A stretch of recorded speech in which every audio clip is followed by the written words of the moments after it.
రాష్ట్రంలో ఉష్ణోగ్రతలు గణనీయంగా తగ్గాయి. ద్రోణి ఆవర్తనం ప్రభావంతో వర్షాలు కురుస్తూ ఉండటంతో ఎండ తీవ్రత తగ్గింది. గరిష్ట ఉష్ణోగ్రతలు ఏకంగా 5 డిగ్రీలు తగ్గాయి. దీంతో మొన్నటి వరకు 46 డిగ్రీల వరకు నమోదు కాగా ప్రస్తుతం 40 డిగ్రీలు నమోదవుతోంది. మరో 2-3 రోజుల పాటు ఇదే పరిస్థితి ఉంటుందని తెలిపారు ఐఎండీ అధికారులు.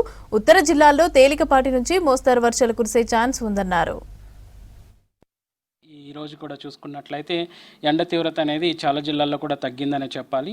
సో ముఖ్యంగా చూసుకుంటే దిగువ స్థాయిలో వీచేటువంటి గాలులు, అలాగే రాష్ట్ర సరిహద్దుల్లో కొనసాగుతున్నటువంటి గాలులు ఉన్నటువంటి అనిశ్చితి కానీ ద్రోణి ప్రభావం అనేది ఈ యొక్క తగ్గుదలకు కారణమని కూడా చెప్పాలి. సో ఏదైనప్పటికీ కూడా ఈ యొక్క ఉష్ణ తీవ్రత అనేది రానున్న ఈరోజు రేపు కొంచెం తగ్గి తదుపరి కనుక చూసుకున్నట్లయితే క్రమేపీ పెరిగే అవకాశాలు కూడా కనిపిస్తున్నాయి. అలాగే చూసుకున్నట్లయితే భద్రాద్రి కొత్తగూడెంలో ఎక్కువగా మనకి వర్షభావం అనేది నమోదైంది. ముఖ్యంగా చూసుకున్నట్లయితే నిజామాబాద్లో 5 సెంటీమీటర్ల వరకు కూడా ఈ యొక్క వర్ష తీవ్రత అనేది నమోదు కాగా, ఇంకా భద్రాద్రి కొత్తగూడెంకి వచ్చేసరికి సుమారు 4 సెంటీమీటర్ల వరకు కూడా ఈ యొక్క వర్ష భావం అనేది నమోదైంది. ఇంకా చూసుకున్నట్లయితే వరంగల్లో 3 సెంటీమీటర్లు, ఇంకా చూసుకున్నట్లయితే మహబూబాబాద్లో 3 సెంటీమీటర్ల వరకు కూడా వర్షపాతం అనేది నమోదైంది.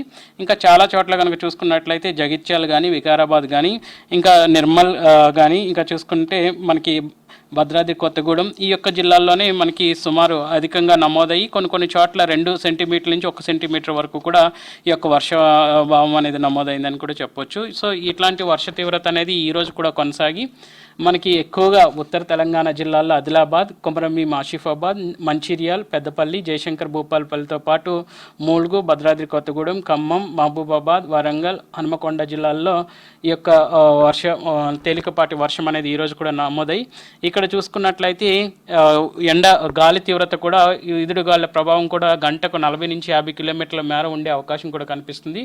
అట్లాగే పశ్చిమ భాగాల్లో ఉన్నటువంటి సంగారెడ్డి, వికారాబాద్, ఇంకా రంగారెడ్డి, మహబూబ్ నగర్ జిల్లాలకు కూడా ఈదురుగాలుల ప్రభావంతో పాటు తేలికపాటి వర్ష సూచన కనిపిస్తుంది. ఇట్లాంటి వాతావరణం అనేది ఈరోజు రేపు కొనసాగి ఎల్లుండి కల్లా కూడా ఇటు చూసుకున్నట్లయితే దక్షిణ తెలంగాణ భాగంలోనూ, ఇటు మధ్యస్థంగా ఉన్నటువంటి సిటీ, అలాగే మంచిర్యాల్, రంగారెడ్డిలో కూడా వర్షాలు అనేది 10వ తారీఖున కూడా నమోదయ్యే అవకాశం కనిపిస్తుంది. పసిఫిక్ మహాసముద్ర జలాల్లో ఉష్ణ తీవ్రత పెరుగుదల అనేది ఉంటుందో ఎలినో బలపడే అవకాశం కూడా కనిపిస్తూ ఉంటుంది.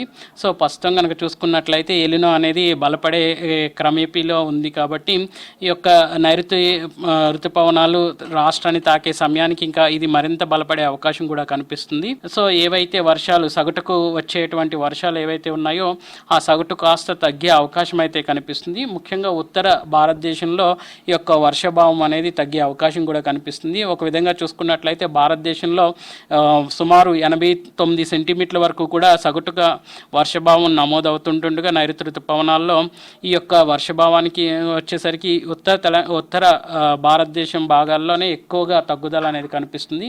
ఇంకా తెలంగాణ రాష్ట్రానికి వచ్చేసరికి ఉత్తర భాగాల్లో కొంచెం వర్షభావం అనేది తగ్గినప్పటికీ కూడా ఉత్తర, మధ్యస్థ, ఇంకా చూసుకున్నట్లయితే దక్షిణ భాగాల్లో మాత్రం సాధారణ సగటులోనే వర్షం అనేది నమోదయ్యే అవకాశం కనిపిస్తుంది.